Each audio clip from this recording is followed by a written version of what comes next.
Les rendez-vous de l'écho sur Grand Lille TV avec la Caisse d'épargne. La Caisse d'épargne, vous être utile.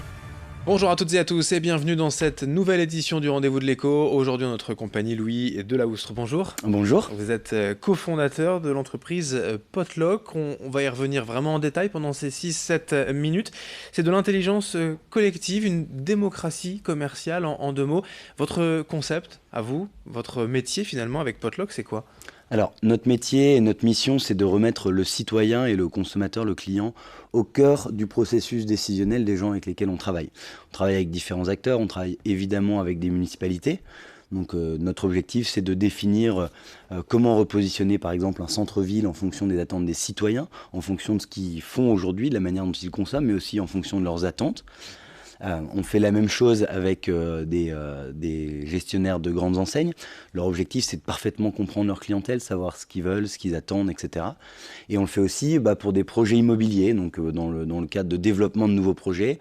Quand on souhaite s'adresser à une population en particulier, on aimerait savoir ce qu'elle attend et ce dont elle a besoin, etc. Donc en termes de commerce, mais aussi en termes d'usage, comment les gens souhaitent utiliser les nouveaux bâtiments qui vont arriver dans les grandes villes, etc. Donc notre objectif, c'est super simple, c'est remettre le citoyen et le consommateur au cœur du processus décisionnel pour aider nos clients à comprendre leurs clients et donc pour adapter une offre ou une programmation des services, etc. à ces gens-là.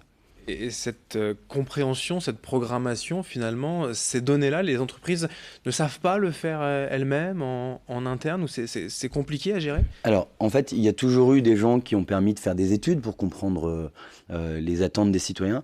La particularité, c'est que ces études étaient souvent menées soit in situ, donc sur le site, soit par téléphone, et que avec ces modes d'interview, on va dire, on a beaucoup de biais, on a du mal à aller chercher certaines populations, on a des nombres d'échantillons qui sont trop petits, etc.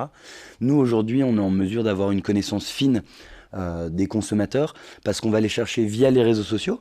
Donc on est capable d'interroger des populations très précises sur un territoire, mais aussi selon des critères d'âge, de sexe, selon des passions, Donc on est capable de cibler très précisément une population et lui adresser toutes les questions que notre client se pose afin de l'aider à prendre les bonnes décisions dans son quotidien. Les réseaux sociaux, Internet sont des médias en fait qui, selon vous, ont été un peu trop oubliés par les entreprises auparavant pour justement bien connaître leurs clients ? Alors en fait aujourd'hui c'est simple, pour comprendre des populations comme les millennials, c'est pas des populations qui ont un téléphone fixe, donc c'est des populations qui ont beaucoup de mal à être identifiées par nos clients et typiquement les millennials c'est la plus large génération qui n'ait jamais existé et qui a des modes de consommation qui sont très particuliers, qui ont beaucoup changé. Ils vont regarder sur internet, consommer en magasin, ils ont besoin de canaux de communication mixte, etc. Et ces populations là qui sont difficiles ou plus difficiles à appréhender, aujourd'hui on ne peut plus les rejoindre par téléphone fixe par exemple. Et nous, notre objectif, c'est donc d'être capable de toucher précisément les gens dans des échantillons qui sont à la fois très importants et très significatifs. Au plus on consulte de gens, au mieux on comprend leurs attentes. Donc nous, on fait des échantillons, on va interroger 8000, 10 000 personnes pour nos clients. Et ensuite, il faut les interroger de manière optimisée. Donc c'est-à-dire qu'il faut s'assurer qu'on ait suffisamment d'hommes, de femmes, dans chaque tranche d'âge, suffisamment de répondants, etc. pour s'assurer d'avoir un échantillon de très bonne qualité et donc pour comprendre parfaitement les attentes des citoyens. Alors pour revenir quand même un peu sur l'historique, puisque l'histoire est assez sympathique, en tout cas assez inhabituelle, c'est une société que vous avez créée au Canada, qui est de retour à Lille. Comment ça s'est passé finalement ? Alors en fait, mon associé et moi avions fait nos études à HEC Montréal, donc au Canada, et à l'issue de nos études, pendant la dernière année, on a eu l'idée de ce concept. Notre idée était encore un peu éloignée, on passait pas par les réseaux sociaux à l'époque, mais on avait déjà compris quelque chose d'important, on s'était dit que dans chaque quartier, il y avait personne qui comprenait mieux les attentes et les besoins en termes de commerce que les gens qui vivent dans le quartier. Donc il y avait une intelligence locale qui n'était pas captée et donc pas exploitée. Et donc on arrivait avec des commerces qui ouvraient au mauvais endroit, des services qui n'étaient pas les bons, qui ne correspondaient pas aux attentes de la population, etc. Et donc au début, on se mettait dans des locaux vacants et on demandait aux gens ce qu'ils voulaient avoir dans ce commerce-là. On s'est rendu compte que c'était à la fois une démarche dans laquelle les citoyens étaient prêts à s'impliquer et que c'était une information qui était très précieuse pour les gens qui souhaitaient ouvrir des nouveaux commerces, améliorer leur offre commerciale ou des choses comme ça.